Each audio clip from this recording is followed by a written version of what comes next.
happy new year వచ్చేసింది జోరుగా hearty welcome చెప్పేద్దామా హాయిగా కొత్త కొత్త ఊహల్లో తెలిపోటియా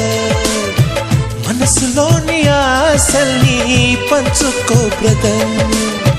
గుండెలోని భావాలు గుప్పుమన్న ఈ వేళ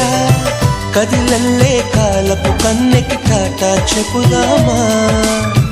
జనవరితో అడుగులు వేస్తూ ముందుకి పోదామా